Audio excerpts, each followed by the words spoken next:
ರಾಜ್ಯದ ಎಲ್ಲ ಮಹಿಳೆಯರಿಗೆ ಶಾಕ್ ಕೊಟ್ಟ ಸರ್ಕಾರ ಗೃಹಲಕ್ಷ್ಮಿ ಯೋಜನೆ ಹಣ ದುರುಪಯೋಗಕ್ಕೆ ಕಡಿವಾಣ ಹಾಕಲು ಹೊಸ ನಿಯಮ ಜಾರಿಗೆ ಜೀವಿತ ಪ್ರಮಾಣ ಪತ್ರ ಅರ್ಜಿ ಸಲ್ಲಿಕೆ ಮಾಡಬೇಕು. ಏನಿದು ಮಾಹಿತಿ ನೋಡೋಣ. ನೀವು ಕೂಡ SBIನಲ್ಲಿ ಬ್ಯಾಂಕ್ ಖಾತೆ ಹೊಂದಿದ್ರೆ ಹೊಸ ನಿಯಮಗಳು ಜಾರಿಗೆ ಇನ್ನು ಮುಂದೆ ದುಬಾರಿ ಆಗಲಿದೆ ಸ್ನೇಹಿತರೆ. ಏನಿದು ಮಾಹಿತಿ ಎಂಬುದನ್ನು ಕೂಡ ವಿಡಿಯೋದಲ್ಲಿ ನೋಡೋಣ. ಮತ್ತೊಂದೆಡೆಯಲ್ಲಿ ಗ್ಯಾಸ್ ಗೀಸರ್ ಬಳಕೆ ಮಾಡುವವರ ಎಚ್ಚರ. ಮತ್ತೊಂದು ದುರ್ಘಟನೆ ವರದಿಯಾಗಿದೆ. ಗ್ಯಾಸ್ ಗೀಸರ್ ಸೋರಿಕೆಯಿಂದ ಗಂಡನ ಸಾವು, ನೋವು ತಾಳಲಾರದೆ ಪತ್ನಿಯು ಕೂಡ ಆತ್ಮಹತ್ಯೆಗೆ ಶರಣಾಗಿದ್ದಾರೆ. ಶಾಕಿಂಗ್ ಮಾಹಿತಿ ನೋಡೋಣ ಸ್ನೇಹಿತರೆ. ಇನ್ನು ಮತ್ತೊಂದೆಡೆಯಲ್ಲಿ ಸದನದಲ್ಲಿ ಪ್ರಧಾನಿ ಮೋದಿಯವರ ಭಾಷಣಕ್ಕೆ ಮಲ್ಲಿಕಾರ್ಜುನ್ ಖರ್ಗೆ ಅವರು ಆಕ್ರೋಶ ವ್ಯಕ್ತಪಡಿಸಿದ್ದು, ನಂತರ ಪ್ರಧಾನಿ ಮೋದಿಯವರು ಕುಳಿತುಕೊಂಡೇ ವಿರೋಧ ಮಾಡಿ ಎಂದು ಖರ್ಗೆ ಅವರಿಗೆ ಸಲಹೆ ಕೊಟ್ಟಿದ್ದಾರೆ. ಸಾಮಾಜಿಕ ಜಾಲತಾಣದಲ್ಲಿ ವಿಡಿಯೋ ವೈರಲ್ ಆಗಿದೆ. ಮತ್ತೊಂದೆಡೆಯಲ್ಲಿ ಹೈಕಮಾಂಡ್ ನಿಂದ ಸಿಗ್ನಲ್ ಬಂದಿದೆ. ರಾಜ್ಯದಲ್ಲಿ ಮುಖ್ಯಮಂತ್ರಿ ಬದಲಾವಣೆ ಇಲ್ಲ ಎಂದಿರುವ ಯತೀಂದ್ರ ಸಿದ್ದರಾಮಯ್ಯ ಹೇಳಿಕೆ ಬೆನ್ನಲ್ಲೇ ಮುಂದಿನ ತಿಂಗಳೇ DK ಶಿವಕುಮಾರ್ ಅವರು CM ಆಗೋದು ಫಿಕ್ಸ್ ಎಂದು ಸ್ವಾಮೀಜಿಯೊಬ್ಬರು ಸ್ಫೋಟಕ ಭವಿಷ್ಯ ನುಡಿದಿದ್ದಾರೆ. ಎಲ್ಲ ಮಾಹಿತಿಗಳನ್ನು ಡೀಟೇಲ್ ಆಗಿ ನೋಡೋಣ. ಅದಕ್ಕಿಂತ ಮೊದಲು ನೀವು ನಮ್ಮ ಚಾನಲ್ಗೆ ಮೊದಲು ಬಾರಿ ಭೇಟಿ ಕೊಡುತ್ತಿದ್ರೆ ದಯವಿಟ್ಟು ಸಬ್ಸ್ಕ್ರೈಬ್ ಆಗಿ ಪಕ್ಕದಲ್ಲಿ ಕಾಣಿಸೋ ಗಂಟೆ ಕೂಡ ಒತ್ತಿ. ಇದರಿಂದ ರಾಜ್ಯದ ಮುಖ್ಯವಾದ ಮಾಹಿತಿಗಳು ನಿಮಗೆ ಸಿಗುತ್ತವೆ. ವಿಡಿಯೋಗೆ ಲೈಕ್ ಮಾಡಿ ಮತ್ತು ವಿಡಿಯೋ ಪೂರ್ತಿಯಾಗಿ ನೋಡಿ. ಬನ್ನಿ ಸ್ನೇಹಿತರೆ, ಎಲ್ಲ ಮಾಹಿತಿಗಳನ್ನು ಡೀಟೇಲ್ ಆಗಿ ನೋಡೋಣ. ನೀವು ಕೂಡ ಗೃಹಲಕ್ಷ್ಮಿ ಯೋಜನೆ ಫಲಾನುಭವಿಗಳಾಗಿದ್ದರೆ ಕೊನೆಯ ಕಂತು ನಿಮ್ಮ ಬ್ಯಾಂಕ್ ಖಾತೆಗೆ ಯಾವಾಗ ಜಮಾ ಆಯಿತು ಕಮೆಂಟ್ ಮಾಡಿ. ಸಾಕಷ್ಟು ಫಲಾನುಭವಿಗಳಿಗೆ ಬಾಕಿ ಕಂತು ಜಮೆ ಆಗುವುದು ಶುರುವಾಗಿದೆ. ಆದರೆ ಗೃಹಲಕ್ಷ್ಮಿ ಯೋಜನೆ ಹಣ ದುರುಪಯೋಗವೂ ಕೂಡ ಆಗುತ್ತಿದ್ದು, ಇದೀಗ ಕಡಿವಾಣ ಹಾಕಲು ಸರ್ಕಾರ ಹೊಸ ನಿಯಮವೊಂದು ಜಾರಿಗೆ ಮಾಡಿದೆ. ಹೌದು, ರಾಜ್ಯ ಸರ್ಕಾರ ಜಾರಿಗೆ ಮಾಡಿರುವ ಪಂಚ ಗ್ಯಾರಂಟಿ ಯೋಜನೆಗಳಲ್ಲಿ ಗೃಹಲಕ್ಷ್ಮಿ ಯೋಜನೆಯೂ ಕೂಡ ಒಂದಾಗಿದ್ದು, ಪ್ರತಿ ತಿಂಗಳು ಮನೆಯ ಯಜಮಾನಿಯ ಬ್ಯಾಂಕ್ ಖಾತೆಗೆ 2,000 ರೂಪಾಯಿ ಹಾಕಲಾಗುತ್ತೆ. ಆದರೆ ಈ ಒಂದು ಯೋಜನೆ ದುರುಪಯೋಗ ಪಡಿಸಿಕೊಳ್ಳಲಾಗುತ್ತಿದೆ ಎನ್ನುವ ಆರೋಪಗಳು ಕೇಳಿ ಬಂದಿದ್ದು, ಹಾಗಾಗಿ ಸರ್ಕಾರ ಇದೀಗ ಹೊಸ ನಿಯಮವೊಂದು ಜಾರಿಗೆ ಮಾಡಲು ಮುಂದಾಗಿದೆ. ಹೌದು ಸ್ನೇಹಿತರೆ, ನೀವು ಕೂಡ ಗೃಹಲಕ್ಷ್ಮಿ ಯೋಜನೆ ಫಲಾನುಭವಿಗಳಾಗಿದ್ದರೆ ಇದೊಂದು ನಿಮಗೆ ಮುಖ್ಯವಾದ ಮಾಹಿತಿ. ಹೌದು, ಈ ಒಂದು 2,000 ರೂಪಾಯಿ ಹಣ ಏನು ಪ್ರತಿ ತಿಂಗಳ ಜಮೆ ಆಗುತ್ತೆ, ಇದರ ಒಂದು ದುರುಪಯೋಗ ತಪ್ಪಿಸುವ ಉದ್ದೇಶದಿಂದ ಸರ್ಕಾರ ಒಂದು ಹೊಸ ಮಾರ್ಗಸೂಚಿ ಬಿಡುಗಡೆ ಮಾಡಲು ಚಿಂತನೆ ಮಾಡ್ತಾ ಇದೆ. ಹೌದು, ಮರಣ ಹೊಂದಿರುವ ಫಲಾನುಭವಿಗಳ ಬ್ಯಾಂಕ್ ಖಾತೆಗೂ ಕೂಡ ಹಣ ಜಮೆ ಆಗ್ತಾ ಇದೆ ಎನ್ನುವ ಆರೋಪ ಕೇಳಿ ಬಂದಿದೆ. ಪ್ರತಿ ಜಿಲ್ಲೆಯಲ್ಲೂ ಮೃತಪಟ್ಟ ಫಲಾನುಭವಿಗಳಿಗೆ ಈಗಲೂ ಕೂಡ 2,000 ರೂಪಾಯಿ ಜಮೆ ಆಗುತ್ತಿದ್ದು, ಹಾಗಾಗಿ ಇದನ್ನು ತಡೆಯಲು ಸರ್ಕಾರ ಒಂದು ಹೊಸ ನಿಯಮ ಜಾರಿಗೆ ಮಾಡ್ತಾ ಇದೆ. ಅದೇನೆಂದರೆ ಸ್ನೇಹಿತರೆ, ಈ ಒಂದು ಅಕ್ರಮ ತಡೆಯಲು ಜೀವಿತ ಪ್ರಮಾಣ ಪತ್ರ ಅಂದರೆ ಲೈಫ್ ಸರ್ಟಿಫಿಕೇಟ್ ಸಲ್ಲಿಕೆ ಕಡ್ಡಾಯಗೊಳಿಸಲು ಸರ್ಕಾರ ಚಿಂತನೆ ನಡೆಸ್ತಾ ಇದೆ. ಅಂದರೆ 1 ತಿಂಗಳು ಅಥವಾ 3 ತಿಂಗಳಿಗೊಮ್ಮೆ ಜೀವಿತ ಪ್ರಮಾಣ ಪತ್ರವನ್ನು ಸಲ್ಲಿಕೆ ಮಾಡಬೇಕು. ಅಂದರೆ ಫಲಾನುಭವಿಗಳು ಈಗಲೂ ಕೂಡ ಜೀವಂತವಿದ್ದಾರೆ ಎಂಬ ಒಂದು ಪ್ರೂಫ್ ರೀತಿಯಲ್ಲಿ ಸರ್ಕಾರಕ್ಕೆ ಅರ್ಜಿ ಸಲ್ಲಿಕೆ ಮಾಡಬೇಕು ಸ್ನೇಹಿತರೆ.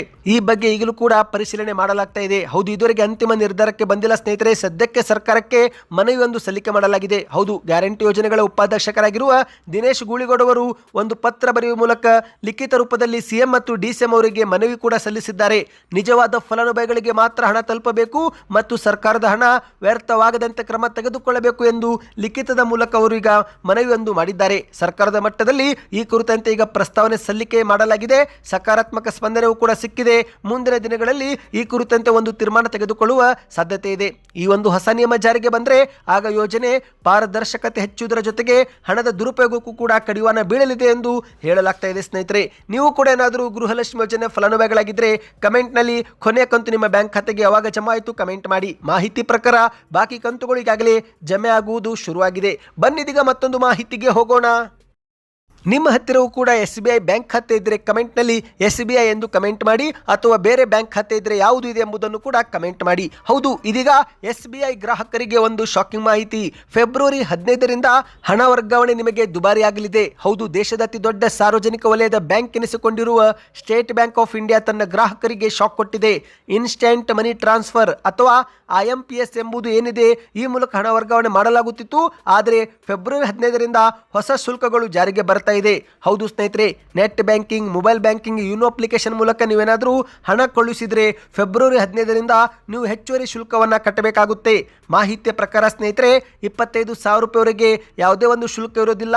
ಆದರೆ 25,000 ರೂಪಾಯಿ ಮೇಲೆ 1 ರೂಪಾಯಿಯೂ ಕೂಡ ಏರಿಕೆ ಆದರೆ ಆಗ ನೀವು 2 ರೂಪಾಯಿ ಪ್ಲಸ್ GST ಕಟ್ಟಬೇಕು. ಅಂದರೆ 25,001 ರೂಪಾಯಿಯಿಂದ 1 ಲಕ್ಷವರೆಗಿನ ಒಂದು ಟ್ರಾನ್ಸಾಕ್ಷನ್ಗೆ 2 ರೂಪಾಯಿ ಪ್ಲಸ್ GST ಟ್ಯಾಕ್ಸ್ ಆಗುತ್ತೆ. 1 ಲಕ್ಷ ರೂಪಾಯಿಗಿಂತ 2 ಲಕ್ಷವರೆಗಿನ ಹಣ ವರ್ಗಾವಣೆಗೆ 6 ರೂಪಾಯಿ ಮತ್ತು GST ಕಟ್ಟಬೇಕು. 2 ಲಕ್ಷದಿಂದ 5 ಲಕ್ಷವರೆಗೆ ಹಣ ವರ್ಗಾವಣೆ ಮಾಡಿದರೆ 10 ರೂಪಾಯಿ ಮತ್ತು GST ಕಟ್ಟಬೇಕು. ಹೀಗೆ ಹಣವನ್ನು ಯಾವ ರೀತಿ ಏರಿಕೆ ಮಾಡಲಾಗುತ್ತೋ ಆ ರೀತಿಯಾಗಿ ನೀವು ಇಲ್ಲಿ ಟ್ರಾನ್ಸಾಕ್ಷನ್ ಶುಲ್ಕವನ್ನು ಕಟ್ಟಬೇಕಾಗುತ್ತೆ ಸ್ನೇಹಿತರೆ. ಇನ್ನು SBI ಬ್ಯಾಂಕ್ನ ಈ ಒಂದು ನಿರ್ಧಾರಕ್ಕೆ ಕಾರಣ ಏನು ಎಂಬುದು ಕೂಡ ಸ್ಪಷ್ಟವಾಗಿದೆ. ಹೌದು, ದೇಶಾದ್ಯಂತ ಹೆಚ್ಚುತ್ತಿರುವ ಡಿಜಿಟಲ್ ಮೂಲಸೌಕರ್ಯ ನಿರ್ವಹಣಾ ವೆಚ್ಚ ಸರಿದೂಗಿಸಲು ಮತ್ತು ತಾಂತ್ರಿಕ ಸೇವೆ ಸುಧಾರಿಸಲು ಈ ಒಂದು ಸಣ್ಣ ಮೊತ್ತದ ಶುಲ್ಕ ವಿಧಿಸಲಾಗುತ್ತಿದೆ ಎಂದು ಬ್ಯಾಂಕ್ ತನ್ನ ಅಧಿಕೃತ ವೆಬ್ಸೈಟ್ನಲ್ಲಿ ಮಾಹಿತಿ ಕೊಟ್ಟಿದೆ ಸ್ನೇಹಿತರೆ. UPI ಮಿತಿಗಿಂತ ಹೆಚ್ಚಿನ ಹಣವನ್ನು ಕ್ಷಣ ಮಾತ್ರದಲ್ಲಿ ಕಳುಹಿಸಲು IMPS ಸಹಾಯಕವಾಗಿದೆ. ಆದರೆ ಇನ್ನು ಮುಂದೆ ಈ ಒಂದು IMPS ಬಳಸುವವರು ಶುಲ್ಕವನ್ನು ಕಟ್ಟಬೇಕಾಗುತ್ತೆ ಎಂದು SBI ತಿಳಿಸಿದೆ ಸ್ನೇಹಿತರೆ. ಬನ್ನಿ ಇದೀಗ ಮತ್ತೊಂದು ಮಾಹಿತಿಗೆ ಹೋಗೋಣ. ಗ್ಯಾಸ್ ಗೀಸರ್ ಬಳಕೆ ಮಾಡುವವರೇ ಎಚ್ಚರ, ಮತ್ತೊಂದು ದುರ್ಘಟನೆ ವರದಿಯಾಗಿದೆ. ಗ್ಯಾಸ್ ಗೀಸರ್ ಸೋರಿಕೆಯಿಂದ ಗಂಡನ ಸಾವಾಗಿದ್ದು ಮುಖವನ್ನು ನೋಡಲು ಆಗದೆ ನೇಣಿಗೆ ಪತ್ನಿಯೂ ಕೂಡ ಶರಣಾಗಿದ್ದಾಳೆ. ಹೌದು, ಸಾವಿನಲ್ಲೂ ಒಂದಾಗುವ ಮಾತು ನಾವು ಸಿನಿಮಾ ಅಥವಾ ಕಾದಂಬರಿಯಲ್ಲಿ ಕೇಳಿರುತ್ತೇವೆ. ಆದರೆ ಈಗ ಅಂತಹದ್ದೇ ಮನಕಲುಕುವಂತಹ ಘಟನೆ, ಹೃದಯ ವಿದ್ರಾವಕ ಘಟನೆ ಒಂದು ಬೆಂಗಳೂರಿನ ನೆಲಮಂಗಲದಲ್ಲಿ ನಡೆದು ಹೋಗಿದೆ. ಹೌದು, ಸ್ನಾನಕ್ಕೆಂದು ಹೋದ ಪತಿ ಗ್ಯಾಸ್ ಗೀಸರ್ ಸೋರಿಕೆಯಿಂದ ಸಾವನ್ನಪ್ಪಿದ್ರೆ ಆ ವಿಷಯ ಗೊತ್ತಾಗುತ್ತಿದ್ದಂತೆ ಪತಿಯ ಮುಖವನ್ನು ನೋಡಲು ಧೈರ್ಯ ತಾಳಲಾರದೆ ಕೊನೆಗೆ ನೇಣು ಬಿಗಿದುಕೊಂಡು ಸಾವನ್ನಪ್ಪಿದ್ದಾರೆ. ಹೌದು ಸ್ನೇಹಿತರೆ, ಮೂಲತಃ ದಂಪತಿಯವರು ಕುಣಿಗಲ್ ಪಟ್ಟಣದವರಾಗಿದ್ದರಂತೆ. ರಾಜು ಮತ್ತು ಮೀನಾ ಎನ್ನುವರು ಕಳೆದ 20 ವರ್ಷಗಳಿಂದ ನೆಲಮಂಗಲದಲ್ಲಿ ವಾಸ ಮಾಡುತ್ತಿದ್ರು. ಮೀನಾ ಅವರು ಕೆನರಾ ಬ್ಯಾಂಕ್ನಲ್ಲಿ ಉದ್ಯೋಗಿ ಕೂಡ ಆಗಿದ್ದರಂತೆ. ನಿನ್ನೆ ಸಂಜೆ ರಾಜು ಅವರು ಸ್ನಾನ ಮಾಡಲೆಂದು ಬಾತ್ರೂಮ್ಗೆ ಹೋಗಿದ್ದಾರೆ. ಆದರೆ 1 ಗಂಟೆ ಆದರೂ ಕೂಡ ಹೊರ ಬಂದಿಲ್ಲ. ಇದರಿಂದ ಆತಂಕಗೊಂಡ ಮಗ ಬಾಗಿಲು ಬಡಿದಿದ್ದು ಪ್ರತಿಕ್ರಿಯೆ ಬಾರದಿದ್ದಾಗ ಬಾಗಿಲು ಒಡೆದು ನೋಡಿದಾಗ ರಾಜು ಅವರು ಗ್ಯಾಸ್ ಗೀಜರಿನಿಂದ ವಿಷಕಾರಿ ಅನಿಲ ಸೇವಿಸಿ ಪ್ರಜ್ಞೆ ತಪ್ಪಿ ಕುಸಿದು ಬಿದ್ದಿದ್ದಾರೆ. ತಕ್ಷಣವೇ ಆಸ್ಪತ್ರೆಗೆ ದಾಖಲು ಕೂಡ ಮಾಡಲಾಯಿತು.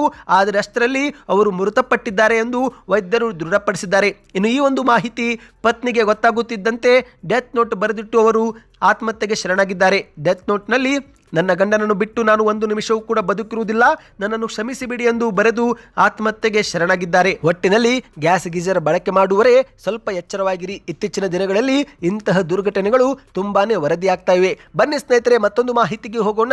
ಪ್ರಧಾನಿ ಮೋದಿಯವರ ವಿರುದ್ಧ ಮಲ್ಲಿಕಾರ್ಜುನ್ ಖರ್ಗೆ ಅವರು ಆಕ್ರೋಶ ವ್ಯಕ್ತಪಡಿಸಿದರೂ ಕೂಡ ಪ್ರಧಾನಿ ಮೋದಿಯವರು ಸದನದಲ್ಲಿ ಮಲ್ಲಿಕಾರ್ಜುನ್ ಖರ್ಗೆ ಅವರ ಆರೋಗ್ಯದ ಕಾಳಜಿ ತೆಗೆದುಕೊಂಡು ಕುಳಿತುಕೊಂಡೇ ವಿರೋಧ ಮಾಡಿ ಎಂದು ಹೇಳಿಕೆಯನ್ನು ಕೊಟ್ಟಿದ್ದಾರೆ. ಹೌದು, ರಾಜ್ಯಸಭೆಯಲ್ಲಿ ಪ್ರಧಾನಿ ಮೋದಿಯವರು ಭಾಷಣ ಆರಂಭ ಮಾಡುತ್ತಿದ್ದಂತೆ ವಿಪಕ್ಷಗಳು ಪ್ರತಿ ಬಾರಿಯಂತೆ ಗಲಾಟೆ ಶುರು ಮಾಡಿದ್ದಾರೆ.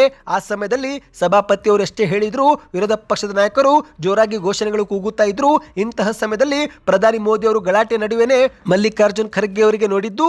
ಆಗ ವಯಸ್ಸನ್ನು ಕೂಡ ಲೆಕ್ಕಿಸದೆ ಖರ್ಗೆ ಅವರು ಎದ್ದು ನಿಂತು ಪ್ರತಿಭಟನೆ ಮಾಡುತ್ತಿರುವುದನ್ನು ನೋಡಿ ಆಗ ಮೋದಿ ಅವರು ಸಭಾಪತಿಗಳಿಗೆ ಖರ್ಗೆ ಅವರು ಎದ್ದು ನಿಂತು ವಿರೋಧ ಮಾಡ್ತಾ ಇದ್ದಾರೆ, ದಯವಿಟ್ಟು ಅವರನ್ನು ಕೂರಲು ಹೇಳಿ, ಅವರಿಗೆ ವಯಸ್ಸಾಗಿದೆ, ಅವರ ಆರೋಗ್ಯ ಮುಖ್ಯ ಎಂದು ಹೇಳಿಕೆಯನ್ನು ಕೊಟ್ಟಿದ್ದಾರೆ. ಅವರು ಬೇಕಾದ್ರೆ ತಮ್ಮ ಸೀಟಲ್ಲೇ ಕೂತ್ಕೊಂಡು ಕೂಡ ವಿರೋಧ ಮಾಡಲಿ, ನನಗೇನು ಬೇಜಾರಿಲ್ಲ ಎಂದು ಮೋದಿ ಅವರು ಹೇಳಿಕೆ ಕೊಟ್ಟಿದ್ದಾರೆ.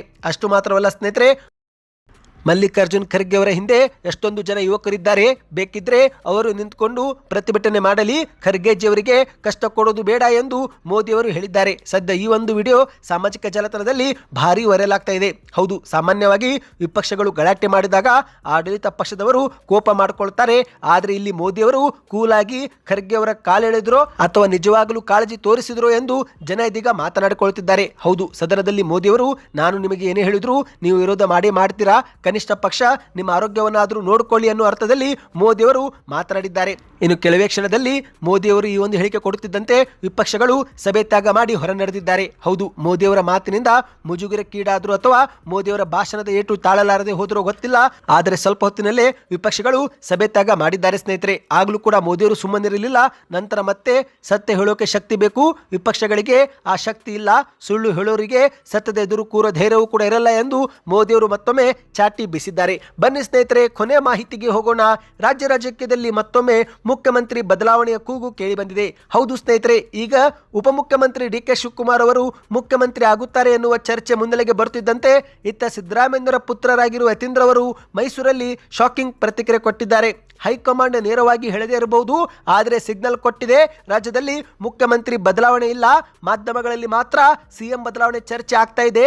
ನಮ್ಮಲ್ಲಿ ಯಾವುದೇ ಗೊಂದಲ ಇಲ್ಲ, ಸದ್ಯಕ್ಕೆ ಸಿದ್ದರಾಮಯ್ಯ ಅವರನ್ನು ಕೆಳಗೆ ಇಳಿಸಿ ಎಂದು ಯಾರು ಕೂಡ ಕೇಳುತ್ತಿಲ್ಲ, ಹಾಗಾಗಿ ಮುಖ್ಯಮಂತ್ರಿ ಬದಲಾವಣೆ ಇಲ್ಲ ಎಂದು ಯತೀಂದ್ರ ಅವರು ಹೇಳಿಕೆ ಕೊಟ್ಟಿದ್ರು.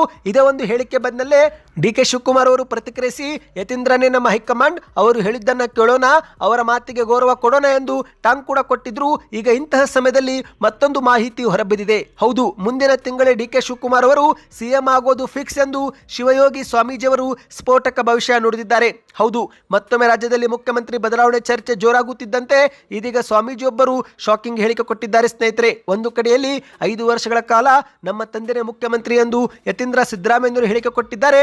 ಆದರೆ ಈಗ ಮತ್ತೊಂದೆಡೆಯಲ್ಲಿ ಗಜೇಂದ್ರಗಢದ ತಳ್ಳಿಹಾಳ ಸಂಸ್ಥಾನ ಕೋಡಿಮಠದ ಕಾಲಜ್ಞಾನ ಬ್ರಹ್ಮ ಸದ್ಗುರು ಎನಿಸಿಕೊಂಡಿರುವ ಶಿವಯೋಗಿ ಅವರು ಸ್ಫೋಟಕ ಭವಿಷ್ಯ ನುಡಿದಿದ್ದಾರೆ. ಹೌದು, ಗಟ್ಟುಂಡ ಯೋಗಿ ಅಟ್ಟುಂಡ ರಾಯ ಜಟ್ಟಿಯಂತೆ ಮೆಟ್ಟಿ ಮಂತ್ರಿಯ ಪದವಿಗೆ ಅಟ್ಟಿ ಬರುವನು DKಶಿ ಎಂದು ಹೇಳಿಕೆಯನ್ನು ಕೊಟ್ಟಿದ್ದಾರೆ. ಅಂದರೆ ಸ್ನೇಹಿತರೆ, ಇವರ ಭವಿಷ್ಯವಾಣಿ ಅರ್ಥ ಗಟ್ಟುಂಡ ಯೋಗಿ ಅಂದರೆ ಇಲ್ಲಿ ಬಲಶಾಲಿ ಅಥವಾ ಗಟ್ಟಿಯಾದ ಯೋಗಿಯನ್ನು ಸೂಚಿಸುತ್ತೆ.